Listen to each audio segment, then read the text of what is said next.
اعوذ باللہ من الشیطان الرجیم بسم اللہ الرحمن الرحیم رب اشرح لی صدری ویسر لی امری واحلل عقدۃ من لسانی یفقہوا قولی۔ السلام علیکم ورحمۃ اللہ وبرکاتہ۔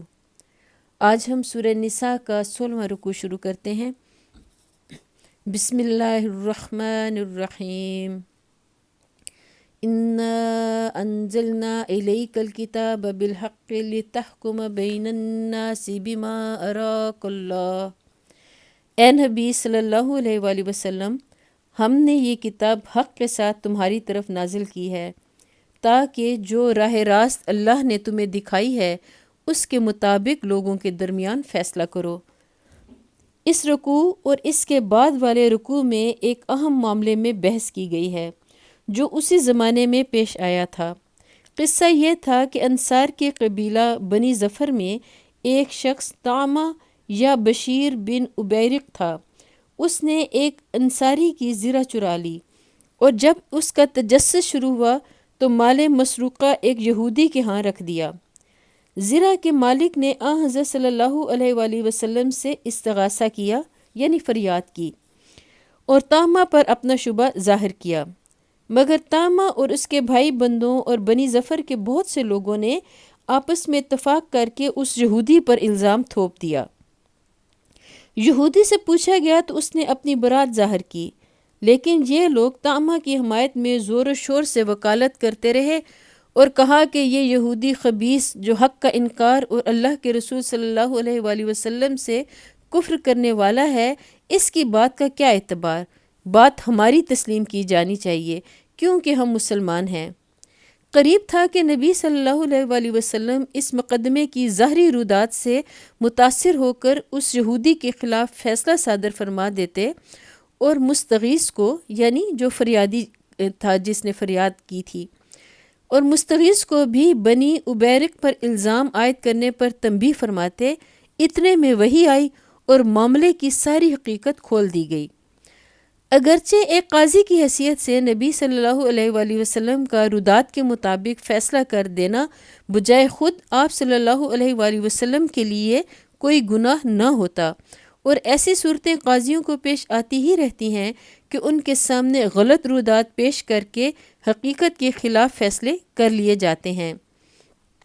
لیکن اس وقت جب کہ اسلام اور کفر کے درمیان ایک زبردست کشمکش برپا تھی، اگر نبی صلی اللہ علیہ وآلہ وسلم روداد مقدمہ کے مطابق یہودی کے خلاف فیصلہ صادر فرما دیتے تو اسلام کے مخالفوں کو آپ صلی اللہ علیہ وآلہ وسلم کے خلاف اور پوری اسلامی جماعت اور خود دعوت اسلامی کے خلاف ایک زبردست اخلاقی حربہ مل جاتا۔ وہ یہ کہتے پھرتے کہ اجی یہاں حق و انصاف کا کیا سوال ہے، یہاں تو وہی جتھا بندی اور عصبیت کام کر رہی ہے جس کے خلاف تبلیغ کی جاتی ہے۔ اسی خطرے سے بچانے کے لیے اللہ تعالیٰ نے خاص طور پر اس مقدمے میں مداخلت فرمائی۔ ان رکوع میں ایک طرف ان مسلمانوں کو سختی کے ساتھ ملامت کی گئی ہے جنہوں نے محض خاندان اور قبیلے کی عصبیت میں مجرموں کی حمایت کی تھی، دوسری طرف عام مسلمانوں کو یہ سبق دیا گیا ہے کہ انصاف کے معاملے میں کسی تعصب کا دخل نہ ہونا چاہیے۔ یہ ہرگز دیانت نہیں ہے کہ اپنے گروہ کا آدمی اگر برسر باطل ہو تو اس کی بے جا حمایت کی جائے اور دوسرے گروہ کا آدمی اگر برسر حق ہو تو اس کے ساتھ بے انصافی کی جائے۔ وَلَا تَكُن لِّلْخَائِنِينَ خَصِيمًا وَاسْتَغْفِرِ اللَّهَ إِنَّ اللَّهَ كَانَ غَفُورًا رَّحِيمًا۔ تم بددیانت لوگوں کی طرف سے جھگڑے والے نہ بنو اور اللہ سے درگزر کی درخواست کرو، وہ بڑا درگزر فرمانے والا اور رحیم ہے۔ وَلَا تُجَادِلْ عَنِ الَّذِينَ يَخْتَانُونَ أَنفُسَهُمْ إِنَّ اللَّهَ لَا يُحِبُّ مَنْ كَانَ خَوَّانًا أَثِيمًا۔ جو لوگ اپنے نفس سے خیانت کرتے ہیں تم ان کی حمایت نہ کرو، اللہ کو ایسا شخص پسند نہیں ہے جو خیانت کار اور معصیت پیشہ ہو۔ یعنی جو شخص دوسروں کے ساتھ خیانت کرتا ہے وہ دراصل سب سے پہلے خود اپنے نفس کے ساتھ خیانت کرتا ہے، کیونکہ دل اور دماغ کی جو قوتیں اس کے پاس بطور امانت ہیں ان پر بے جا تصرف کر کے وہ انہیں مجبور کرتا ہے کہ خیانت میں اس کا ساتھ دیں، اور اپنے ضمیر کو جسے اللہ نے اس کے اخلاق کا محافظ بنایا تھا اس حد تک دبا دیتا ہے کہ وہ اس خیانت کاری میں سد راہ بننے کے قابل نہیں رہتا۔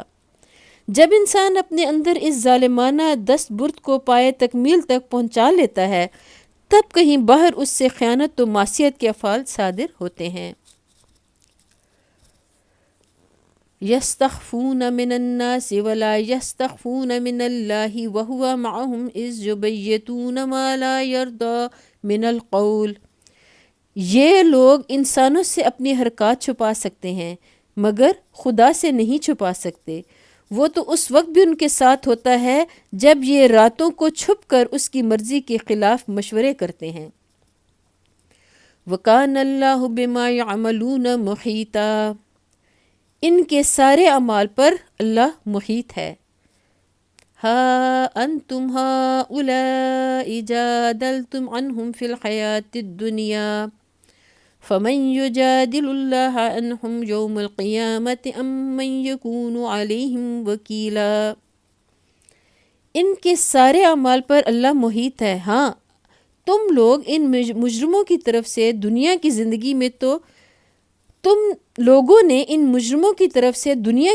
میں تو جھگڑا کر لیا، مگر قیامت کے روز ان کی طرف سے کون جھگڑا کرے گا؟ آخر وہاں کون ان کا وکیل ہوگا؟